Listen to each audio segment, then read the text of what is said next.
I was diagnosed with cancer, but my boyfriend doesn't know. He once gave up his dream university for me. He also once left me injured at the scene of a car accident, rushing anxiously to another woman. I died on the day he was abroad, setting off fireworks with his secretary.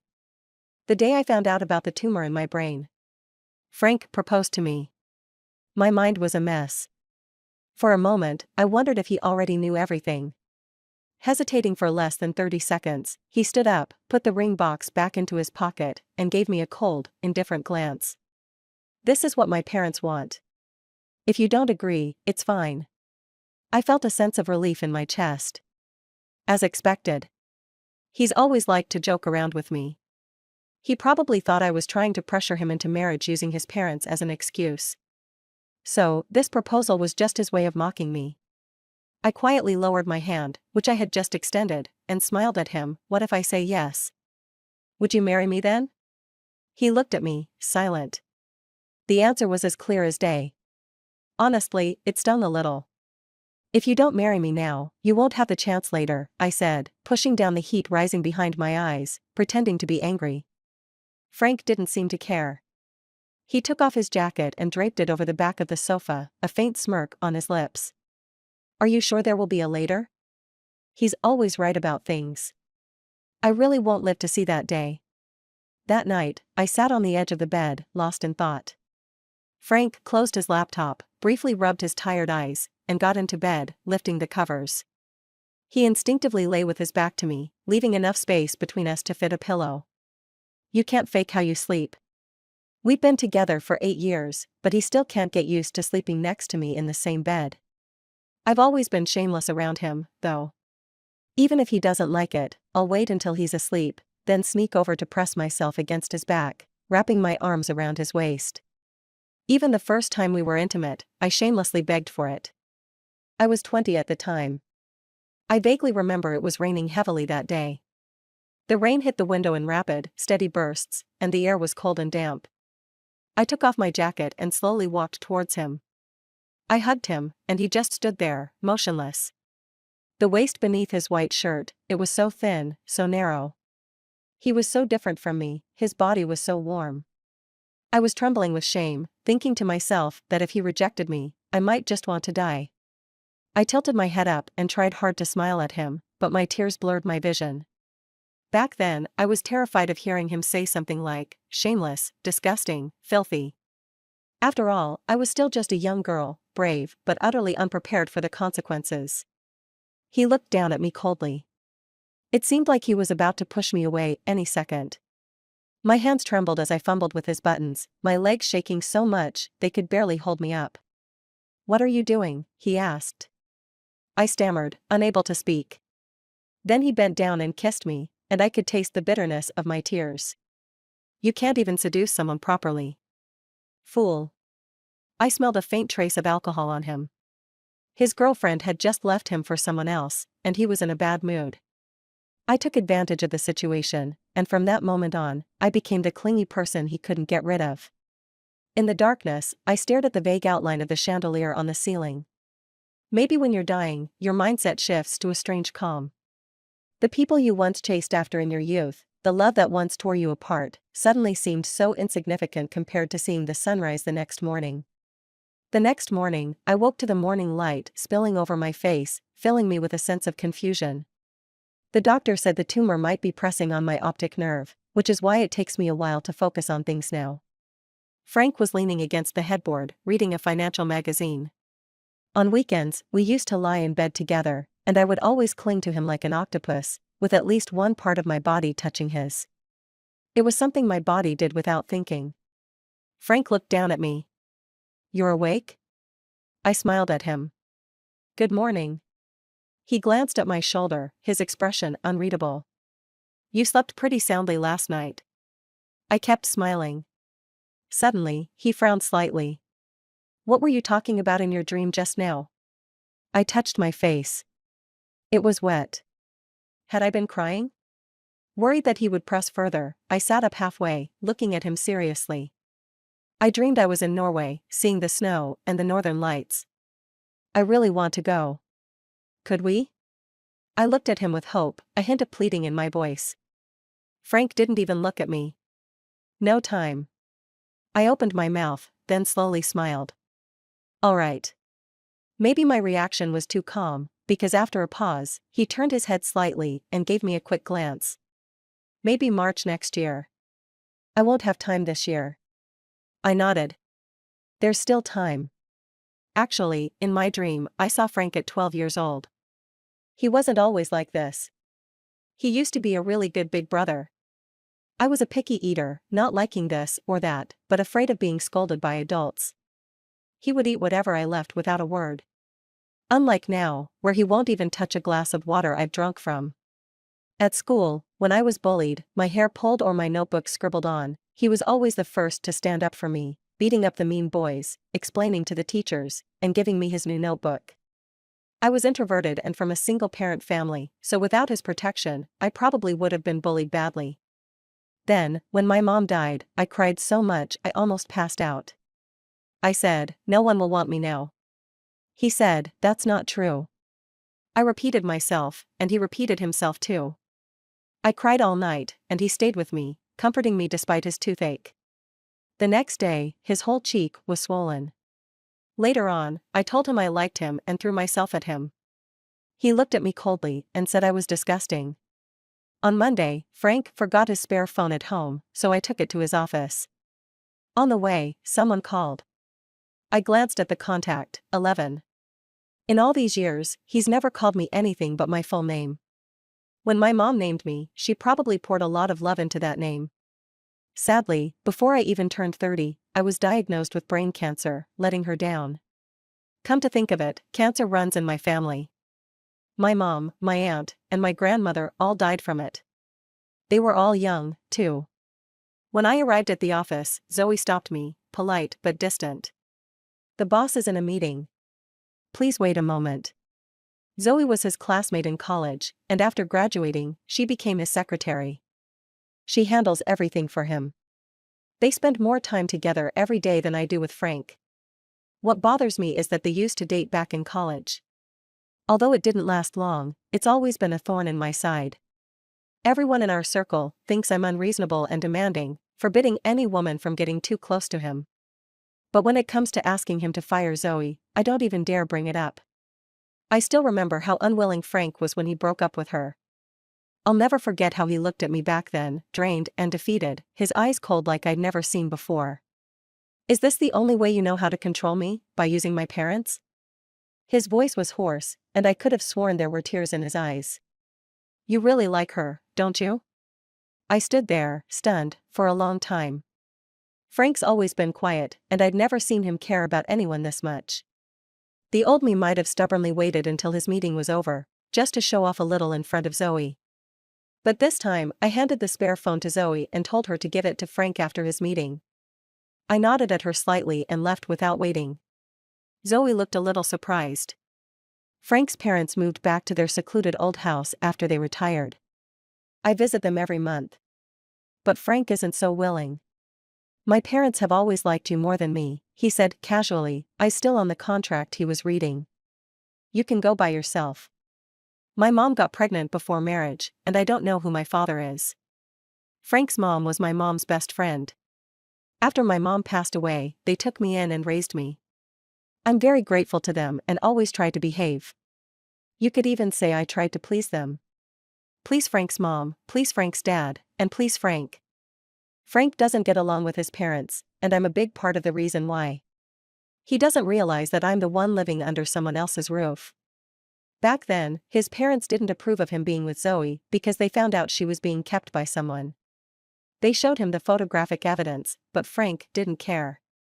He said Zoe had her reasons. That's when his mom pointed at me and said, "Rather than seeing you with those unsavory women outside, why not marry Rachel? At least she's a decent girl." Frank chuckled lightly, "If you like her so much, why don't you marry her yourselves?" Pulling myself out of the memory, I coaxed him, "If we both go, they'll be happier." Frank's tone didn't change, "As long as you're happy." I gave in. After watching him for a while, I got up, grabbed my bag, and said, "There's food in the kitchen, make sure to eat." Without looking up, he replied, "Got it. Drive safely." It takes 3 hours by car to get to the old house.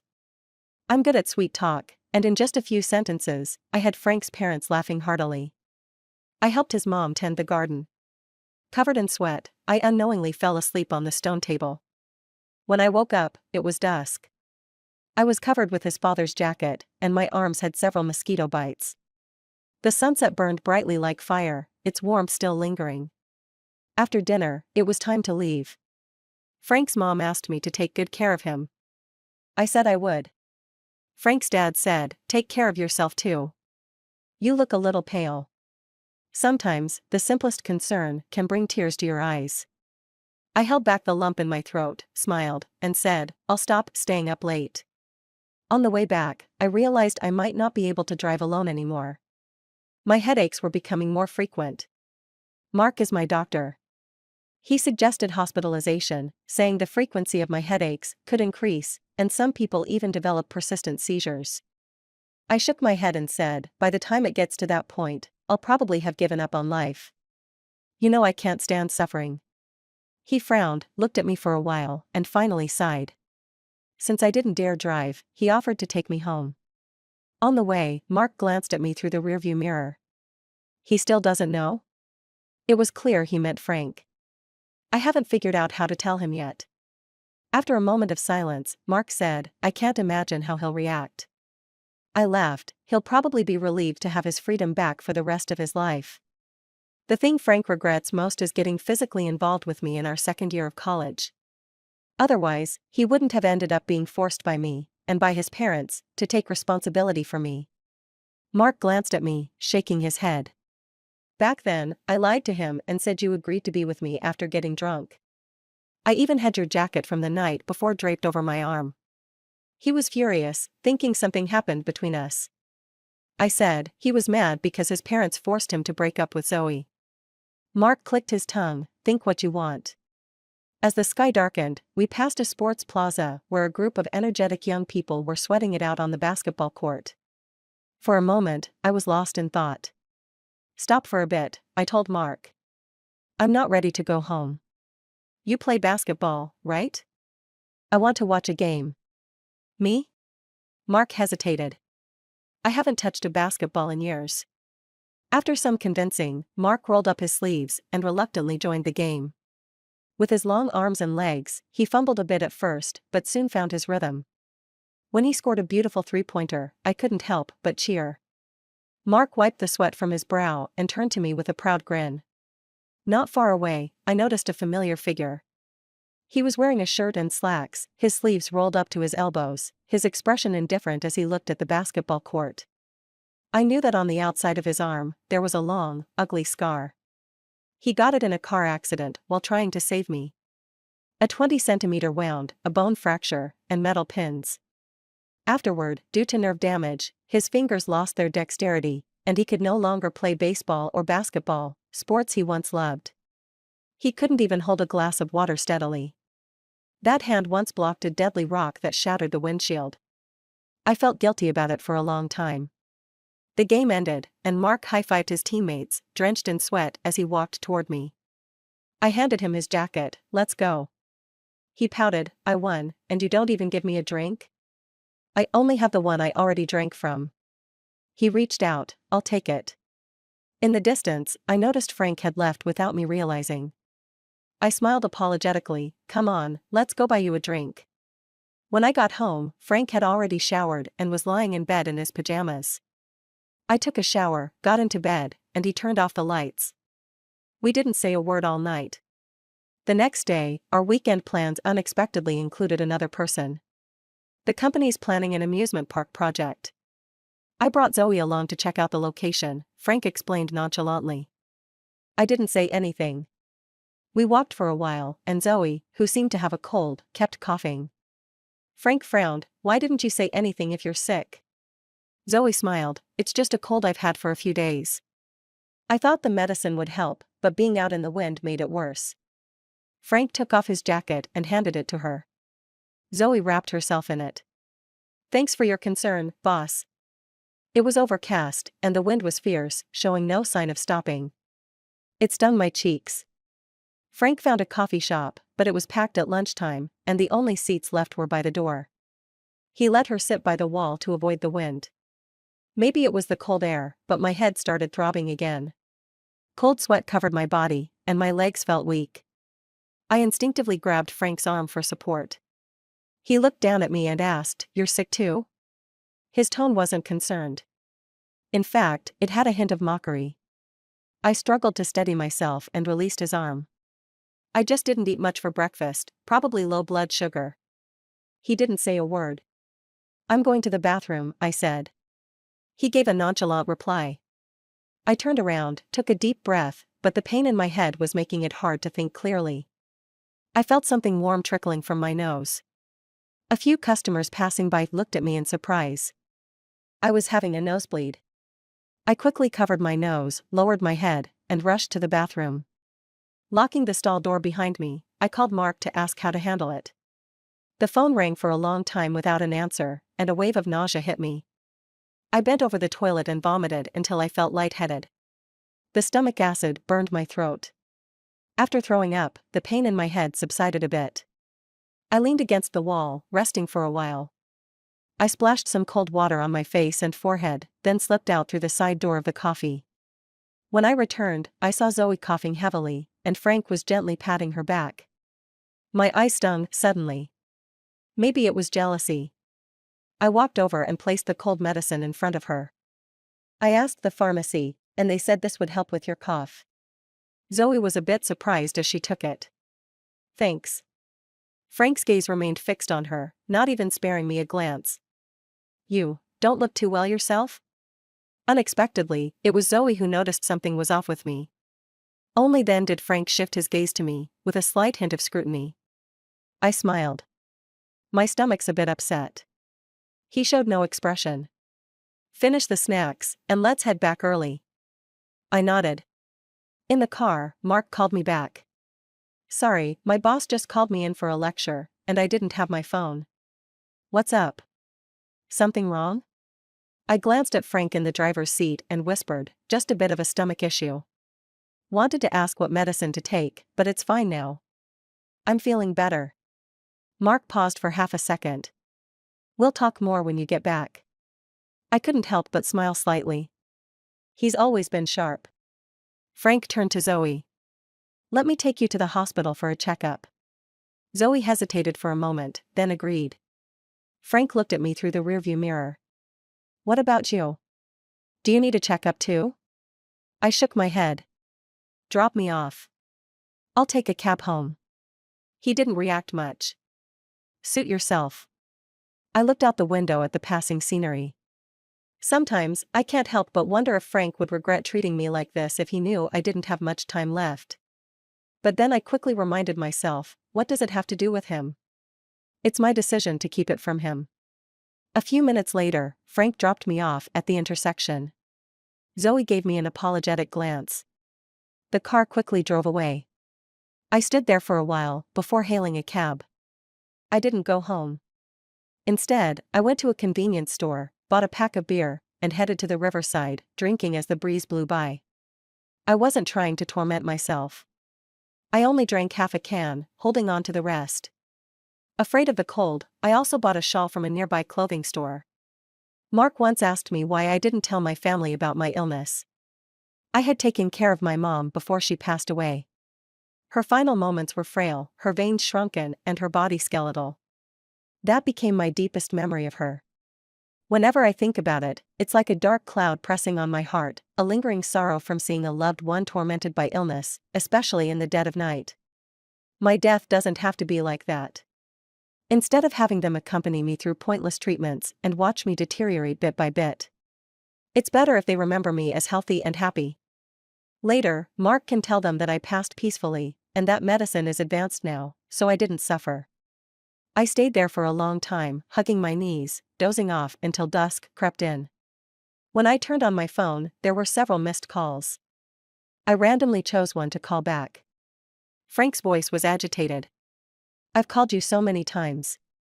Why didn't you pick up?" I was stunned for a moment, slowly realizing I must have missed something. "What's wrong? What happened?"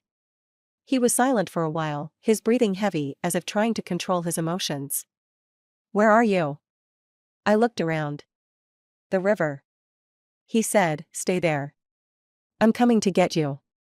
I wrapped myself tighter in the shawl and obediently waited for him. Frank arrived faster than I expected. After parking, he strode toward me, his eyes scanning me quickly, searching for something. Once he realized I wasn't in any immediate danger, he calmed down. What are you doing here? He asked. I was just about to answer when I sneezed. His face darkened as he took off his coat and wrapped it around me. I didn't actually want it, especially since earlier that afternoon, it had been on Zoe's shoulders. I could still faintly smell her perfume on it. I followed behind him, discreetly taking the coat off. Frank opened the car door, then suddenly turned to look at me, frowning.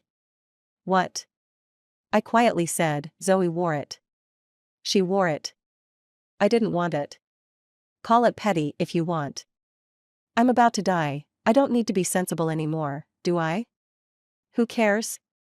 He grabbed the coat and wrapped it around me again, his expression softening slightly. Even if she wore it, you still need it.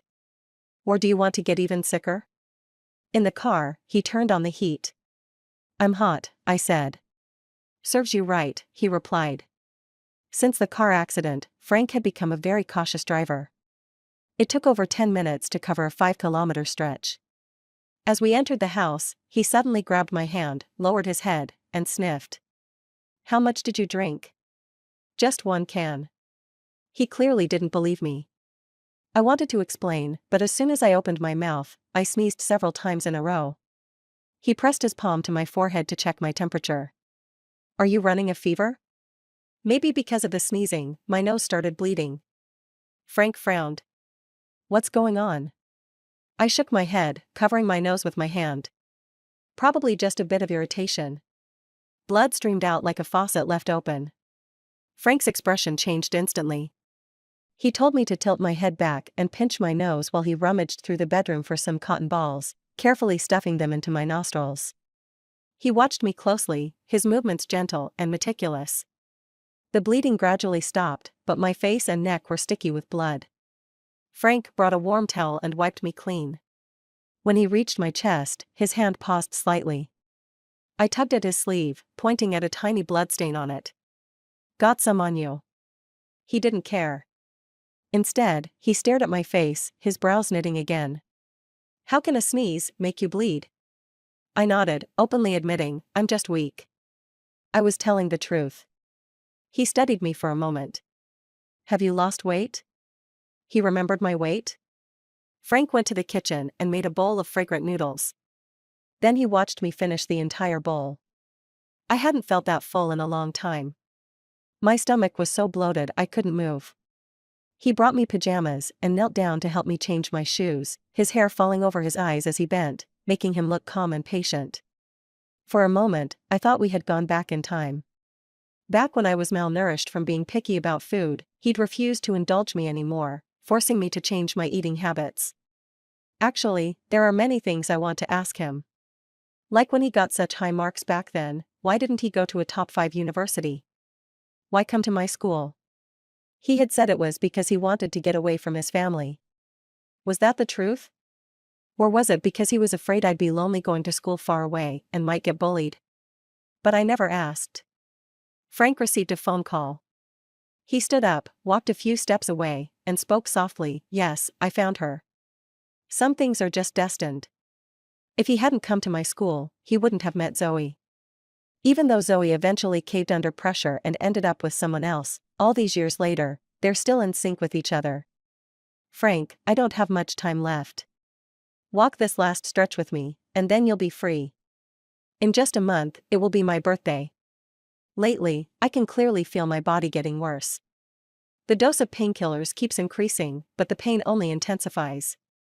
Mark told me my condition isn't looking good either. I kept close to Frank, pestering him, take me to see the northern lights, okay? Didn't we say we'd go next year? I can't wait. Do you know what the aurora symbolizes? It means good fortune. Those who see it will find a lifetime of happiness. Frank was getting annoyed by my nagging. Fine. Really? Yes. My eyes lit up, and I threw my arms around his neck, giving him a quick kiss on the tip of his nose. Frank froze for a moment, his muscles stiffening, but he didn't push me away. Our relationship had eased up quite a bit. The most obvious sign was that Frank had become more intense in bed. Although our frequency wasn't exactly low before, he was noticeably putting in more effort lately. Setting all that aside, I still cherished this time we had together. If only there weren't those tangled, unresolved issues between us. At the very least, he was a decent boyfriend.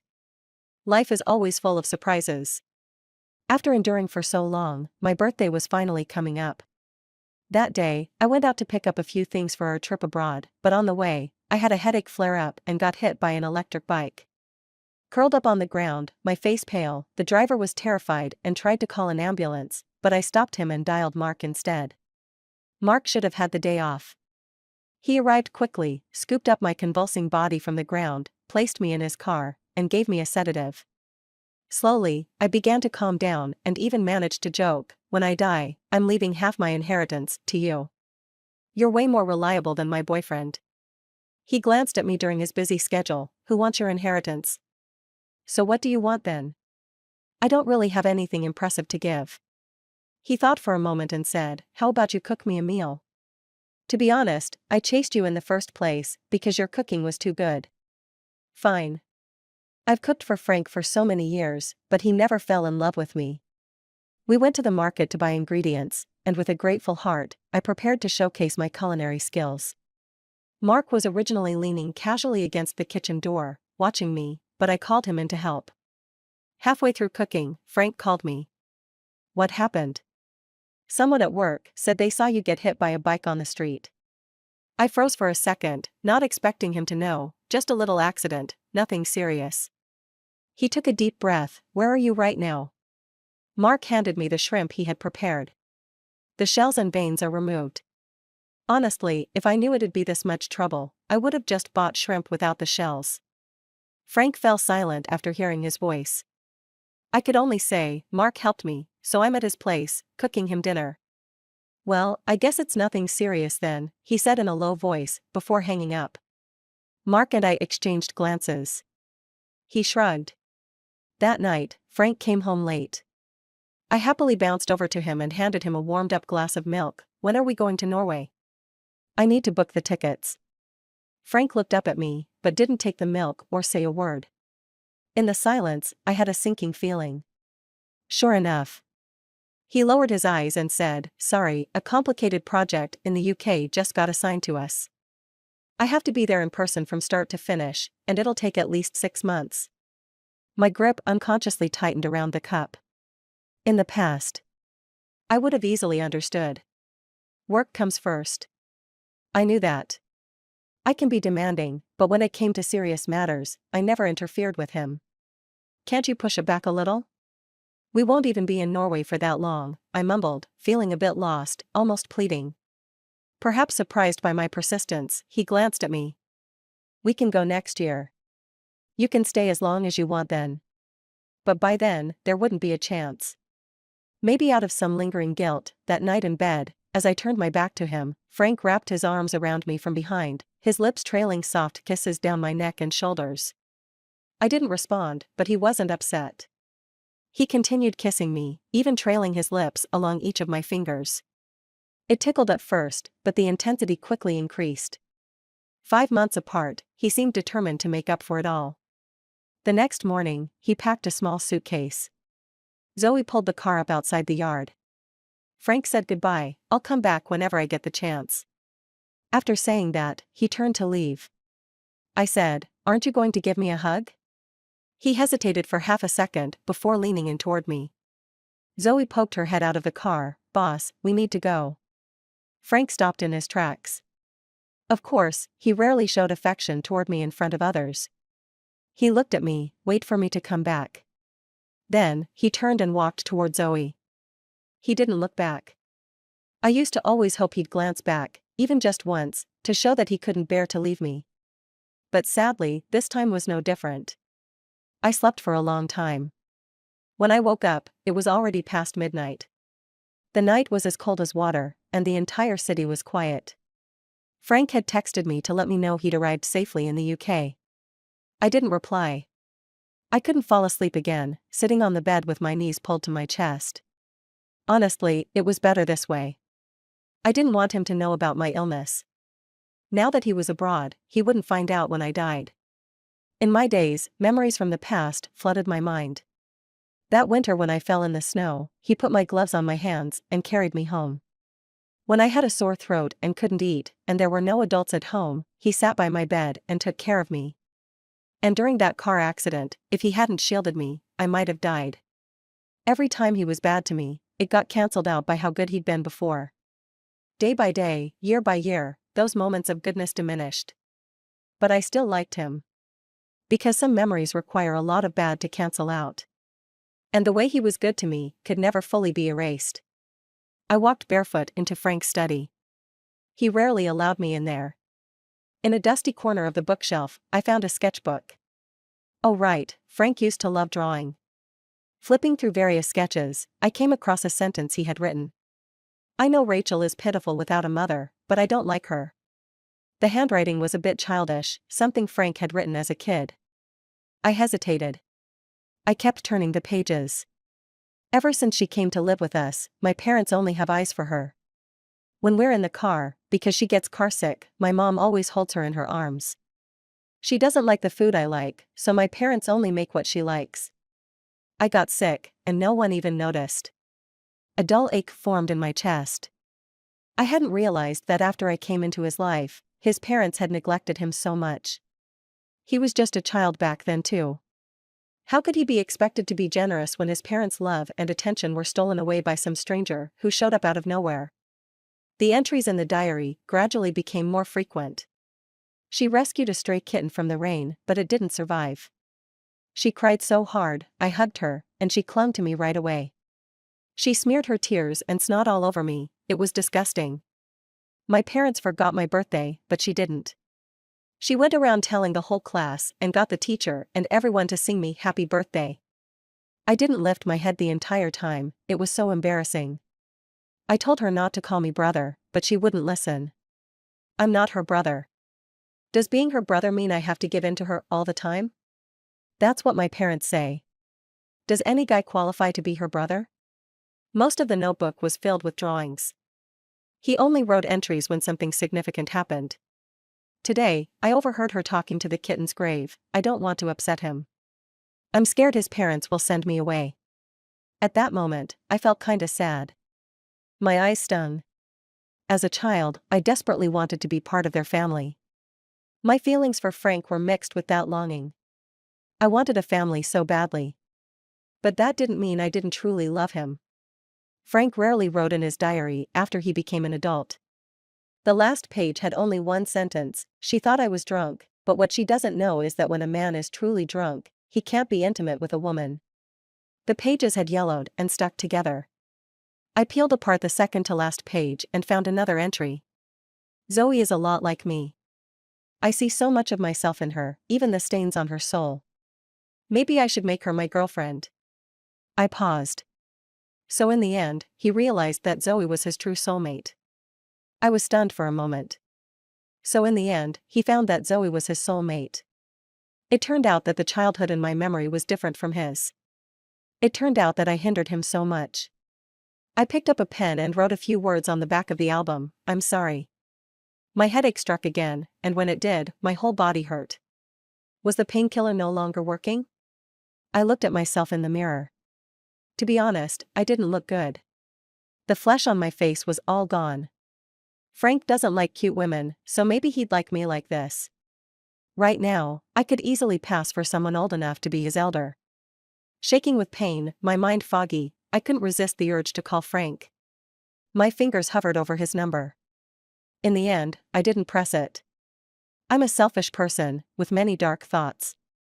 I know Frank doesn't like me, but I still forced him to stay with me, using responsibility to bind him. This time, I'll let it go. On my birthday, Frank called me many times. I watched my phone screen light up, then dim again. Finally, I answered. Why did you take so long to pick up? His voice on the other end was a little noisy. I was sleeping, I whispered. Did you eat cake? He asked. I nodded, yes, I did. Did your parents celebrate with you? How could I let them see me like this? So I lied to them, saying I'd gone on a trip, wanting to see the other side of the world, and it would be a long time before I came back. No, I smiled, I celebrated with friends. He was silent for a second. Mark? Mark was indeed the closest friend I had kept in touch with over the years. Yeah, he bought the cake. The annoying part is he got my age wrong and added an extra year. It's really irritating. In fact, I hadn't seen him in a long time. Frank let out a quiet I've been having stomach aches lately, and chest pains too, to the point where I'm rolling on the ground in pain. I wanted to sound playful, but my voice was a little hoarse, so the effect wasn't great. Can you come back soon? I want to see you. In the past, when Frank was about to go on a business trip with Zoe, I wanted to go too. Frank refused, so I threatened him with my life, saying the night before their departure that if he didn't take me, I wouldn't live anymore. I was just being dramatic, but he actually believed me. Frank rushed over in a panic, only to find me sitting cross-legged on the floor, holding a blunt steak knife against my wrist. His anxious expression immediately turned cold. Since then, whenever I said I was unwell, Frank just got more and more impatient. The more I begged him to come back, the less likely he was to do so. I knew this all too well. Sure enough, he coldly threw out, "I'll come back after work," and hung up. How can I put it? Making him like me was never easy, and after 20 years, I still hadn't succeeded. But making him hate me? I knew exactly how to do that. So when he hears about my death, maybe he won't be so sad. If he even gets sad for me at all. A month later, I was at a music bar, listening to a live performance. At the table next to me were a few of Frank's friends, both men and women. I was wearing a baseball cap, pulled low, and dressed all in black, shrinking into the corner, so they didn't recognize me. From their gossip, I heard my name. Turns out Frank had once wanted to break up with me. He said we had dragged it out for too long, that we were both exhausted, fed up. I thought about it for a while and started packing my things from the house. Clothes, shoes, toothbrush, cup, and all the so-called tacky decorations I'd forced into the place, big and small, anything that belonged to me, I gathered them all. That way, when his new girlfriend moves in, she won't have to argue with him over the things I left behind. I packed everything up, most of it dragged to the trash, some sold secondhand. Among them were our wedding photos, taken during a family trip abroad, just for fun. His parents had a copy too. I used to treasure them, hanging them in the most prominent spot in the house. Now, I could only throw them away. Before leaving, I took one last look at the house. All right, no trace of me left. Oh, wait. I left a big brown bear on the sofa in the living room.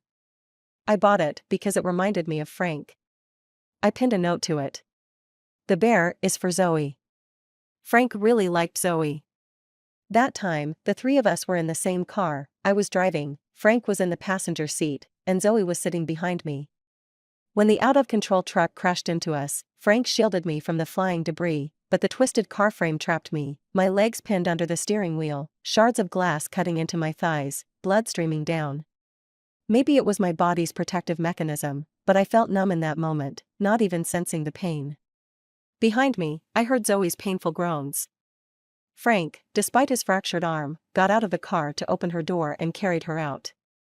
Only after that did he have the time to worry about me. When did Frank return to the country, and why didn't he tell me? Seeing him get out of a taxi at the entrance of our old complex, my face went pale, and I panicked. I just couldn't let him see me like this. Maybe sensing my gaze, he turned to look in my direction. I quickly turned around, hastily speeding up my steps. I rented a small place nearby. Once I got home, I finally exhaled. Then, Frank called. He must have gone home and noticed I wasn't there. I composed myself and answered, "Hello?" Frank's slightly cold voice came through, "Where are you?" I didn't answer. He asked again, this time with a bit more force, "Where are you?" My mind was a mess, so I made up a random excuse, "I went traveling." He let out a cold laugh, "Traveling? Did you move all your stuff out for this trip?" I thought the house had been robbed. "What's going on?"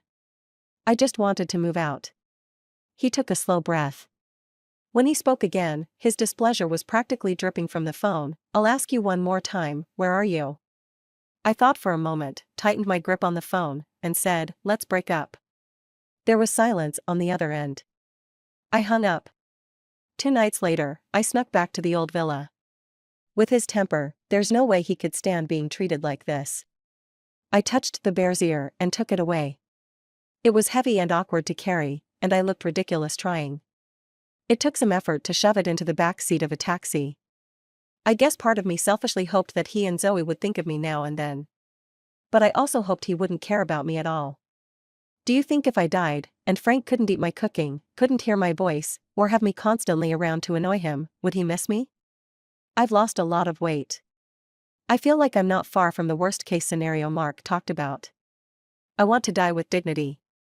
Mark said that if I wanted, he would be there for me. When he said that, there was sadness in his eyes. I tilted my head at him. Wouldn't that be too cruel for you? Sending me off with his own hands, he'd definitely have nightmares after.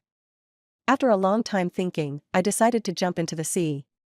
Rivers, lakes, and seas. Frank didn't like the ocean. He liked winding creeks, broad rivers, quiet, gentle lakes, but not the mysterious, vast sea. He's a boring guy like that. But that's good. If I die in a place he doesn't like, it'll be easier for him. At least he won't think of me and ruin the view. Even though Mark refused, I still left half my estate to him in my will. Whether as a friend or a doctor, he's been too caring, and I have nothing else to repay him with.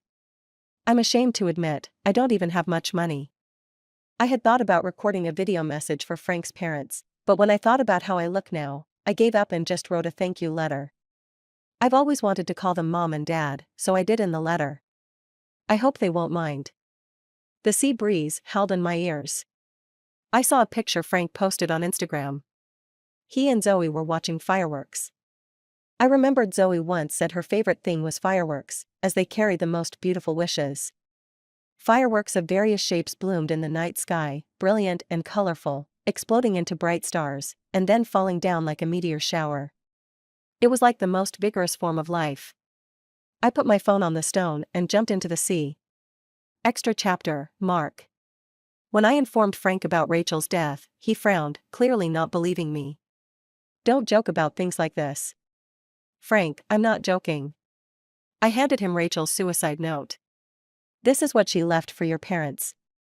Please pass it on. He didn't take it, nor did he even glance at it. What's she trying to pull this time? I chuckled to myself. Frank, the police have already found Rachel's body. You can go to the morgue to confirm if it's really her. After saying that, I turned and left without looking back at his expression. On the 7th day after Rachel's death, Frank returned from abroad. His parents had lost contact with Rachel and reported her missing. The police found me through some clues, and I told them everything that had happened. Around the same time, I received a scheduled email from Rachel. She told me she was gone and not to miss her too much. She also gave me the code to her apartment's door, asking me to pass her suicide note to Frank's parents. She mentioned that she had written a detailed recipe book for me, so if I ever missed her cooking, I could learn to make it myself.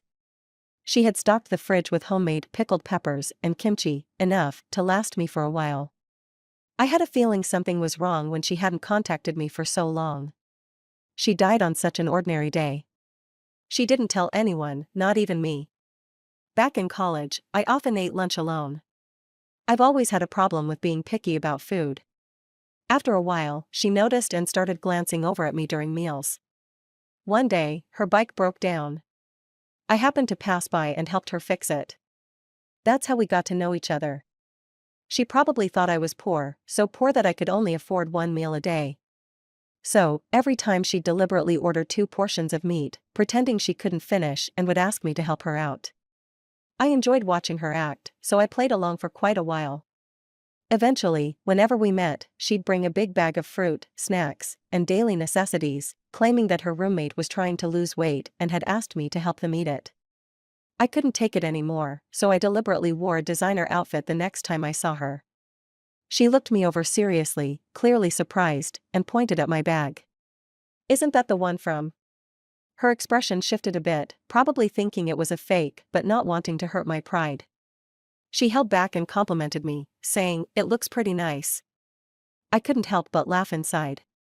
She always did things like this. Even after her death, she left me half of her inheritance. When I saw the number in the bank account, I couldn't help but laugh. I laughed and laughed, then collapsed to the floor, covering my eyes as they filled with tears. Frank must have gone to the morgue to confirm by now. When he came out, his fists were clenched tight, and he looked dazed. I'm a doctor, so I know what a body looks like after being soaked in water. It's an image he won't forget for the rest of his life. The police handed him the phone they found on a rock, which still had some battery left. The lock screen password was easy to guess. It was the date her childhood cat had died, just like how many of her passwords were her mother's birthday. This girl had a loyalty that was hard to understand. Maybe it was because her mother passed away early that she told me to cherish every family member.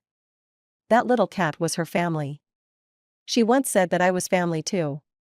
When the screen lit up, Frank's Instagram was the first thing that appeared. He and Zoe were watching fireworks in England, the scene filled with romance and joy. That was the last thing Rachel saw before she died. What must she have felt in that moment? Frank's face went as white as a sheet. A few days later, Frank suddenly came to find me. He asked, "When did she find out she was sick?" I said, "The day you proposed to her." Frank's eyelids twitched. "The day I proposed?" Yeah, I leaned back in my chair, staring at him, studying his reaction. "But you said you didn't really want to marry her. You were just doing it because your parents expected it." He seemed to understand something then, and his eyes turned red instantly. "No wonder." "No wonder what?" I scoffed. "No wonder she was so upset back then?" It was clear Frank hadn't been in a good mental state lately. He had lost a lot of weight, and his voice trembled as if he desperately wanted to hear a denial. Was she in pain during the last days of her life? I maintained my usual calm smile. "Frank, she had brain cancer. In the late stages, patients experience excruciating headaches, dizziness, and frequent nausea and vomiting. Sometimes she couldn't see clearly, and when she was alone, she'd often fall. After the cancer metastasized, she couldn't even describe where the pain was because her whole body hurt. She couldn't take it anymore, so she chose to end her life. She asked me to tell you all that she didn't suffer too much when she left." I looked at him cruelly. "But I can't let you stay in the dark." "Frank, what were you doing at that time?" "Watching fireworks with Zoe." "Oh, by the way, remember when the three of you, Zoe, you, and her, went out? She had a bad headache and even had a nosebleed in the store. She hid in the bathroom until she felt a little better before coming back out to meet you guys again," I said. "She called me then, but I missed her call too." Frank looked up sharply, disbelief filling his eyes. I smiled a little. "But compared to her, it was obvious you were more concerned about Zoe's cold." Frank's face turned ashen, and he stood there, unable to snap out of it. A nurse lightly knocked on the door. "Frank, a patient's family is looking for you." I walked past him and left the room. Outside stood Frank's parents. His mother's eyes were red and swollen from crying, and she could barely stand without her husband's support. "You were Rachel's attending doctor and her friend. Can you tell us, did she really have cancer?" Frank's mother reached out to me, her voice trembling. "Why didn't she tell us anything?" I quickly supported her arm. "Ma'am, I'm so sorry. She was all alone in those last days. No one was there for her, no one cared about her. How lonely and sad she must have been." Frank's mother cried again, tears streaming down her face. I repeated what I had prepared, "Please don't be too sad. Medical technology is advanced these days, and Rachel didn't suffer much. She just didn't want to spend her final days relying on medication and machines to stay alive. She loved the sea, and this was her way of finding peace. She didn't want to see you all sad, so she didn't tell you." Frank's father stared blankly, his eyes red and teary. "Is that true?" I nodded. "She said she wanted you to remember her as beautiful and healthy." Frank's mother murmured, "She was still worried about my high blood pressure, telling me to take my medicine on time, to have regular checkups, and even said she'd ask my husband to make sure I didn't drink."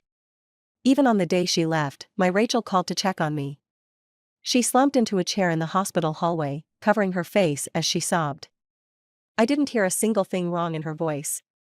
Frank stood silently nearby, knowing the truth, which made it even more unbearable for him. Just like it was for me. Extra chapter, Frank. The first month after Rachel passed away. Sometimes, I would forget this fact. Waking up in the familiar bed in the morning, I instinctively turned my head to the side, wanting to push her foot off me. But I reached out and touched nothing. The space next to me was empty. She was gone. She would never be there again. I stared blankly for a long time, suddenly remembering that in her last days, she had already stopped clinging to me as much. A week later, I gradually regained my composure. I gave up on the project in the UK. My parents were deeply grieving Rachel's death, and I needed to take care of them, traveling daily between the company and their house. I locked up the house Rachel and I shared, listing it with an agent for sale. There wasn't really anything to avoid, after all. The house had been cleaned meticulously by her, and she didn't leave behind anything personal. Oh, she did leave one thing, a teddy bear. There was a note attached, saying it was for Zoe. I remember she once said I looked like the bear.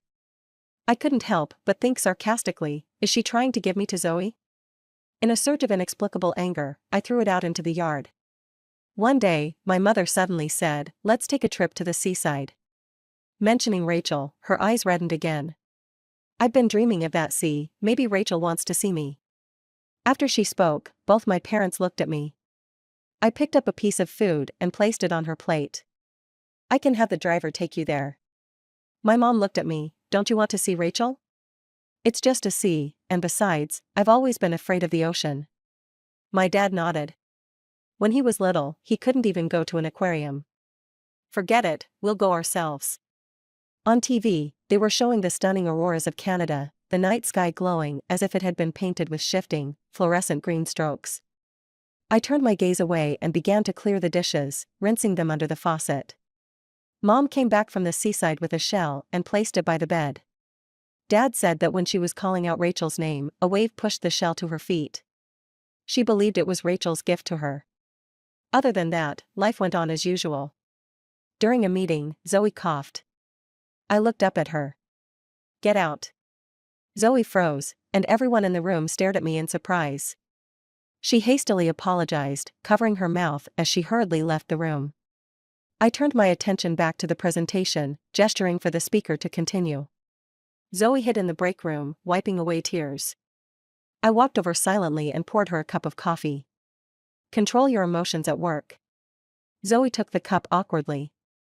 Thank you, boss. As I was about to leave, I suddenly heard her say, I wasn't crying because of the meeting. In a hoarse voice, she said, I was just thinking about the last time I spoke to Rachel. She bought me some medicine and told me it would help my cough go away faster. She must have been in a lot of pain then, right? Do you know, boss? When the car accident happened, Rachel saw you pulling me out of the car. She looked so sad. It was the kind of sadness only a woman would understand. I think she misunderstood. She always believed that the first person you wanted to save after the accident was me. I paused for a moment. At the time, Rachel's legs were trapped under the deformed dashboard. Her face had gone completely pale. Zoe, sitting in the back, was groaning in pain. I got out of the car and helped her first. She was terrified, clutching onto my clothes instinctively. I calmed her down, and she eventually let go as if waking from a dream. I asked a bystander to call the police and an ambulance for us. Then I went to check on Rachel. She was tightly wedged in. I tried to lower the seat back to give her space to pull her legs out, but the seat adjustment mechanism was broken. All I could do was remove the shards of glass from her wounds and wait for help. Rachel, normally afraid of pain, didn't make a sound that whole time. She just kept staring at my broken arm, telling me she was fine, really fine. But when she got to the hospital and saw Mark, she broke down and cried in pain. That was when I realized that in her heart, Mark was more trustworthy than I was. Zoe quietly said, but I know you helped me first so you could lower the seat and make space for her, didn't you? I didn't answer. That night, I came across an article on my phone, How Painful Is It to Drown? Someone shared their personal experience in the comments. Midway through, you regret it, struggle, but there's no turning back. It's desperate, the feeling of wanting to breathe but inhaling seawater instead. The burning sensation in the airway. I didn't finish reading it. After that, I started having sleepless nights, night after night. When I couldn't sleep, I cooked, cleaned, and ironed every piece of clothing. One morning, my mom saw a whole table of food and was shocked. She took a bite, her eyes reddening. "This tastes just like Rachel's cooking." I took a bite of the braised pork. The familiar flavor filled my mouth, but an overwhelming sadness welled up in my chest, as if I had triggered some deeply buried memory. Before this, I had never cooked. Why did it taste so much like hers? I suddenly realized that everything I was doing, Rachel had done before. Every single thing. They were the things she did when she couldn't sleep. A few days later, the agent called to tell me someone was interested in the house and asked when I could sign the contract. I returned to the old villa. Without her things, the place felt empty.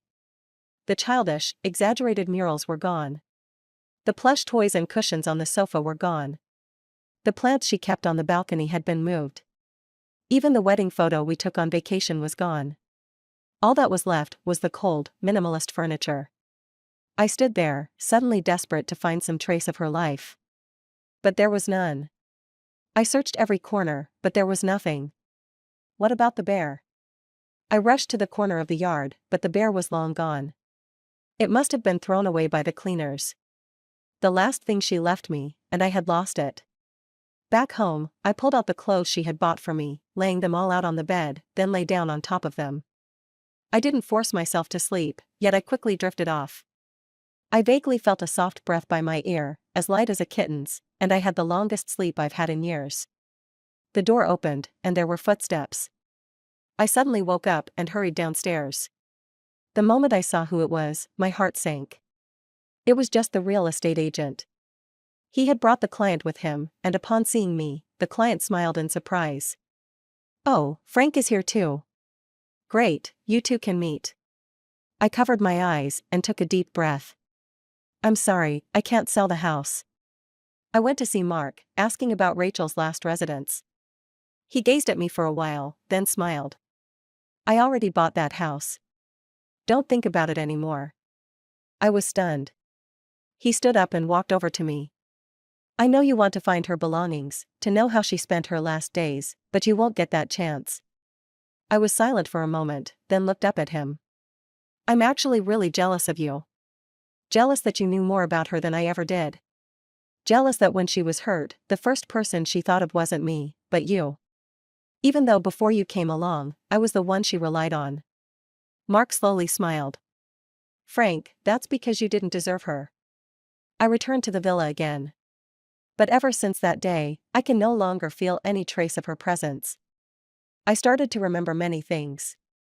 My mom disapproved of Zoe and feared I'd end up with a girl like her again, so she tried hard to push me toward Rachel. That day, after having a few drinks with friends, I came home, and Rachel suddenly entered my house. Like a drenched rabbit, her eyes were red. She didn't know anything, but still dared to undo my buttons. In that moment, I thought, "See? My parents wanted her with me, and here she is." That night, she must have been scared. She trembled the whole time and kept crying afterward. Later, I proposed to her. Her expression was complicated: shock, hesitation, doubt. But there was no joy. So, I thought she didn't want to marry me. That's why I said something that, every time I recall it, fills me with regret so deep it physically hurts. I didn't expect those words to become reality. The next day, I went to the study to organize some important things. In the corner of a shelf, I found a thick sketchbook. I opened it and remembered that before Rachel came into my life, my childhood had been lonely. Most of the time, I lay around drawing by myself. After she came, I treated that sketchbook like a diary, recording everything about her. I found it again in college and casually made a few more entries. As I was about to put it back, I noticed something new written on the back: "I'm sorry." It was Rachel's handwriting. My hand started to tremble. Did she see it? Did she jump into the sea because she read this diary? I was raised to be the perfect son.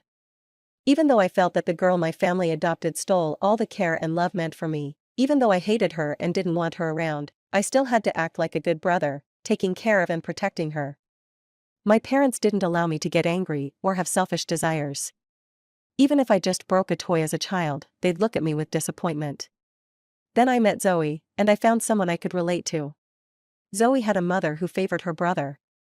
Her brother had leukemia, and they didn't have money for treatment, so she let herself be kept by a married man to get money for her brother's care. Once, I saw her after she hung up from a call with her family.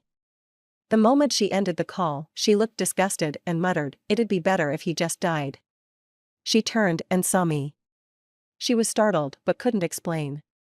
Later, her brother did die in an accident, and she felt relieved, breaking up with the man. But rumors spread at school, photos of her entering and leaving hotels with that man were everywhere. She tried to explain it was Frank's father, but no one believed her.